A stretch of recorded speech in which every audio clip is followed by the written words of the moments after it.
मेरा नाम बबलू मौर्य है और मैं रहने वाला अनूपपुर जिले का, मध्य प्रदेश का एक डिस्ट्रिक्ट अनूपपुर है, आपके बगल से लगा हुआ है, बहुत दूर नहीं है।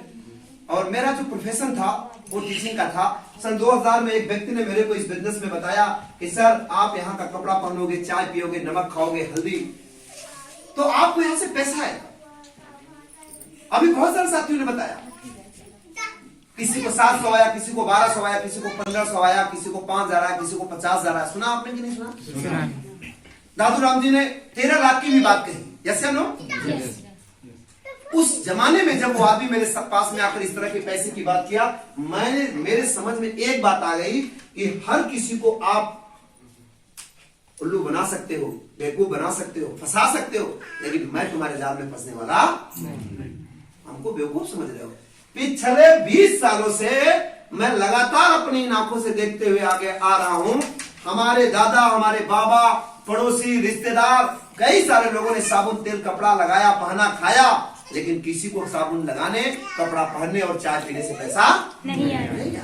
आप क्या बता रहे हो कि साबुन लगाने से पैसा आएगा? आरसीएम अगर साबुन लगाने का पैसा देता है, चाय पीने का पैसा देता है, कपड़ा पहनने का पैसा देता है, तो कहीं न कहीं यह बाजार के प्रोडक्ट से महंगा देता होगा और हमारा पैसा ही हमें को वापिस करता होगा। देखिए मेरी बात को ध्यान से समझिए आप। और यहां पर बैठे हुए ज्यादातर लोगों के दिमाग में इस तरह की बात होती है। सही बोल रहा हूं, मैं गलत बोल रहा हूं? आज मैं जो बात बता रहा हूं, अगर ये बात आपके दिल तक चली गई साथियों ना, तो आपको कोई भी आ जाए इस आरसीएम बिजनेस में, किसी माई का लाल नहीं, कोई माई का ऐसा लाल नहीं है जो आपको इस बिजनेस से अलग कर सके। अगर आपको बात समझ में आ गई तो, नहीं समझ में आएगी तो आप खुद ही अपने आप से अलग हो जाओगे। तो मैं कहां बात कर रहा था? हाँ पीछे वाले भैया, हाँ कहा? चाय पीने से। हाँ और कुछ बताइए।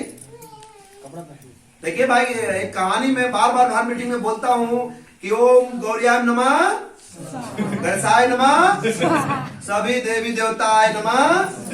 स्वाहा मत करिए, जब समय दे दिए हैं, पुड़िया बिगड़ ही रही है, क्योंकि हमारे सामने तो ठोक नहीं सकते। सही बोल रहे हैं, गलत बोल रहे हैं? तो अब बिगड़ी गई है हमारी बहन, जो सिर्फ टीवी पे सीरियल देखती थी, बिगड़ी गया। तो थोड़ा ध्यान दीजिए। हम थे 2007 में, जब वो व्यक्ति आकर मेरे से पैसे की बात किया कि साबुन, चाय, कपड़े पहनने, खाने और पीने से पैसा आता है, ये सब चीज मेरे को सूट नहीं किया। मैं डायरेक्टली उसको रिजेक्ट किया। नो, मैं इस बिजनेस को करने वाला नहीं। मैं टीचर था, 3 घंटा सुबह कोचिंग, 3 घंटा शाम को, 2 घंटा स्कूल में, और जो है 1 घंटा तकरीबन पढ़ने पर भी लगाता था। समय जोड़ लीजिए, 3 3 6 2 8 है 9 घंटा। अब सोचिए जरा, 9 घंटा काम करने के बाद क्या एक व्यक्ति का दिमाग आरसीएम बिजनेस को करने के लिए कभी तैयार हो सकता है? मैं बहुत बिजी था, और बिजी था तो कितना पैसा आता था मालूम है आपको? 8,000 से 10,000 रुपए कमाने के लिए ना, मेरा जो इस पैर का पसीना था, कहाँ आता था? बोलिए बोलिए, हमारी भाषा तो समझ में आ रही है ना जी? यानी मैं कठिन परिश्रम करता था, अथक मेहनत करता था। कितने हजार रुपए के लिए?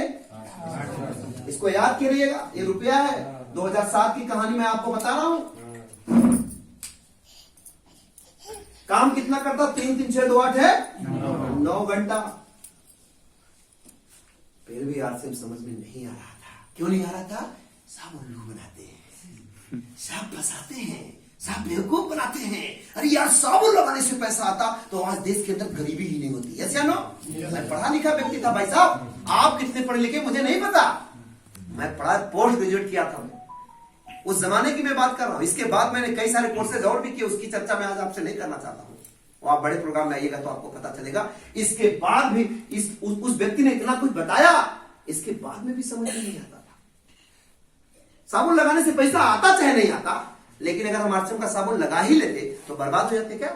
लेकिन दिमाग इतना तेज हमारा, और हमारा ही नहीं, यहाँ बैठे हुए बहुत सारे भाइयों, अभी विश्राम पकड़ पकड़ के ला रहे थे, धीरे धीरे मैं देख रहा था। कई लोग मन ही मन सोच रहे थे कि विश्राम जी, एक बबलू मौर्य नहीं, 11 बबलू मौर्य आ जाएगा तब भी हम फंसने वाले नहीं हैं। आऊंगा तो समय ज्यादा। बिजनेस में आने के मुख्य रूप से क्या क्या फायदे हैं, मेरी बात को ध्यान से समझना। पहला फायदा स्वास्थ्य रक्षा। क्या है? स्वास्थ्य रक्षा। लिखावट पे ध्यान मत देना, जुबान पे ध्यान देना। यस या नो? स्वास्थ्य फायदा क्या है? स्वास्थ्य फायदा मैं आपको बताना चाहता हूं, दिखाना चाहता हूं, कम शब्दों में ज्यादा बात बता के मैं यहां जाना चाहता हूं, इसलिए हर टॉपिक को एक हमारे पास खाने वाला तेल, ध्यान से मेरी बात को समझिएगा, ये तेल नहीं, ये तेल के रूप में अमृत है। क्या है? अमृत। कितने लोगों ने इस्तेमाल किया? एक बार हाथ खड़ा करिए। वेरी गुड, क्या बात है, एक बार जोरदार ताली हजरात कीजिए। कई सारी हमारी बहनें, कई सारे हमारे भाई इस चक्कर में फंस जाते हैं। बाजार वाला तो 150 में मिलता है सर, 160 में, आप वाला तो 200। महंगा है सर, यस या नो? कैसे महंगा है भाई? आप मुझे बताओ ना, कैसे महंगा है? क्या जानते हो आप तेल के बारे में? आपको क्या लगता है कि एक दूध वाला 40 रुपए लीटर दूध देके जा रहा है और एक दूध वाला 60 रुपए लीटर दूध देके जा रहा है? इसका मतलब तो आप समझ जाते हो कि 40 वाला जरूर पानी डाला है, ऐसा नो? तो जो 50 वाला मिल रहा है, 150 वाला, वो जरूर मिलावट किया है, ऐसा समझ जाओ आप। 150 रुपए में असली तेल कभी मिल ही नहीं सकता है आपको भाई साहब जी। आज से बिजनेस अपने को कितने में दे रहा है? 200 रुपया। और इस तरीके की कैटेगरी का पहले तो बाजार में आज मौजूद नहीं है। यदि कुछ तेल की तुलना भी करेंगे तो 250 रुपए लीटर के आसपास मिल रहा है। कितना रुपया? 250। और हम सब लोग को गर्व होना चाहिए कि एक आम रेट में हमारे देश का हर नागरिक इस्तेमाल कर सकता है। उस वास्तविक रेट में, रीजनेबल रेट में हम सब गरीब से अमीर लोगों तक ऐसे तेल को पहुंचाया जहां से देश से बीमारियों को नस्ता नाबूद किया जा सकता है। वो पावर हेल्थ गार्ड के अंदर है मेरे भाई मेरे।